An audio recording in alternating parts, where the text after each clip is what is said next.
हाय, आम्ही खूप मस्त. येस, खूप छान.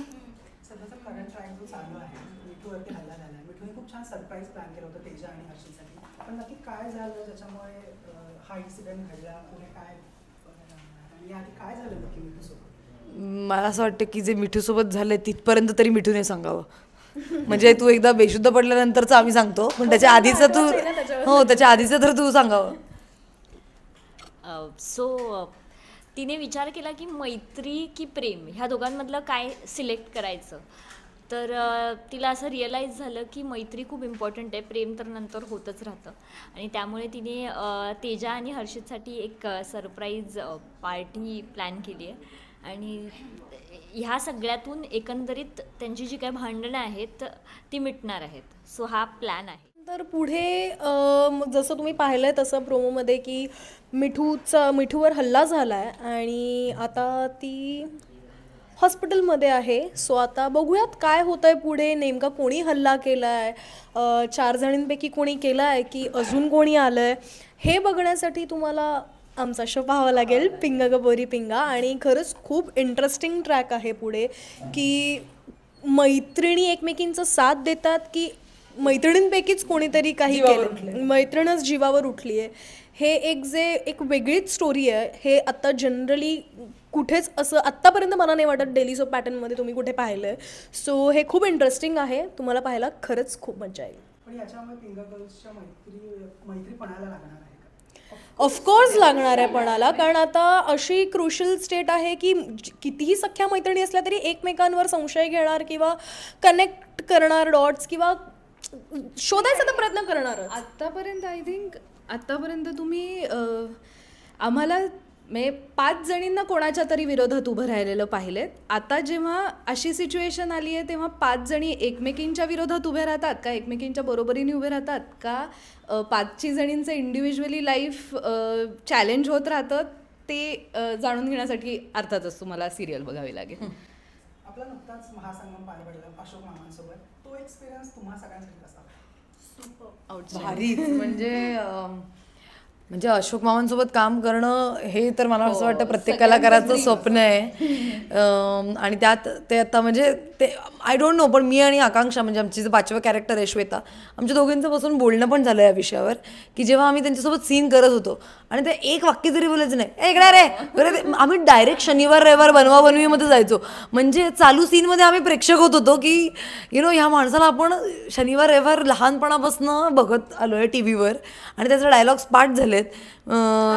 ऐकवले सुद्धा. आणि त्यांचं एक वाक्य होतं त्यांच्या म्हणजे आत्ताच्या सिरियलमध्ये आमच्या महासंगममध्ये एक वाक्य होतं की हा माझा मित्र कोणीतरी. तर म्हणलं, आणि आमच्या सगळ्यांना टाइम म्हटलं सर एकदा बोला ना, हा माझा बायको पार्वती. ते आमच्यासाठी म्हणाले हा माझा मित्र, सॉरी हा माझा बायको पार्वती. सो असं त्यांच्यासोबत खूप धमाल केली आम्ही, पण खूपच छान वाटलं. म्हणजे एक काइंड ऑफ आपण एक टिकमार्क असते ना, तर ती पूर्ण झाली. आणि येस, म्हणजे ह्या वयात सुद्धा ते मी ऑब्झर्व केलेली गोष्ट आणि मला इतकं छान वाटलं. सीन जेव्हा कट होतो तेव्हा ते बसतात खुर्चीत आणि ते त्यांची वाक्य बोलत असतात. आपलंच बोलणं होतं ना, मला वाटतं आम्ही दोघे आणि अशा बघत बसलो होतो की ते त्यांची रिहर्सल करत असतात कंटिन्युअसली. किती मोठी गोष्ट आहे आणि ही आमच्यासारख्या कलाकारांनी बघून शिकलं पाहिजे त्यांच्याकडून. आणि खूप शिकायला मिळालं आणि वेगळाच एक्सपिरियन्स होता. म्हणजे स्पेशली मी तर माझे 1-on-1 सीन्स होते त्यांच्यासोबत, तर मला इतकं काही ते कुठे पॉज घे, मग मला कसं झोप हेही त्यांनी सांगितलं की कसं आपण झोपलं पाहिजे, कसं फेसिंग घेतलं पाहिजे, कसं आपण टेक्निकल नॉलेज. म्हणजे ऑब्व्हियसली ही 77 आणि त्यातलं निम्म्य त्यांनी त्यांचं करिअर म्हणजे खूप मोठं आहे आपल्यापेक्षा. म्हणजे माझं जेवढं वय नाही आहे तेवढं त्यांचं करिअर आहे. त्यामुळे ते इतकं छान एक्सप्लेन करत होते सगळ्या गोष्टी. अजिबात कुठे ॲटिट्यूड नव्हता की ही आत्ताची आलेली मुलं आहेत किंवा काय, असं कुठेच नाही जाणवलं. खूप प्रेमाने आणि तेवढेच आमच्या वयाचे येऊन मज्जा मस्ती करत होते ते आमच्यासोबत. हे जास्त हो किती म्हणजे हिला तर म्हणाले की तुझे केस उडून बघ, चिमणी पाखरं वगैरे निघते, एवढं पण ती चालत होती तर तिला म्हणाले की हिला पकडा, ही हरवेल गर्दीत. आमचं डिस्कशन चाललं होतं की तिचा खून होतो आणि मग कसं होतं आणि होतं, तर आम्ही म्हणलं की सुरा खूप असतात म्हणले कशाला काय करायचं सुरा खूपसायची, फुंक किंवा नाही नाही हे पण बोलले, पुंगरबारा पण बोलले आणि हे पण बोलले की हिला सुरा खूप असण्याची काय गरज आहे, हिला नख मारलं तरी पडेल. हो म्हणजे आणि ते इतके सिनियर ॲक्टर असून सुद्धा जनरली कधी कोणी कोणाची एवढी तारीफ करत नाही.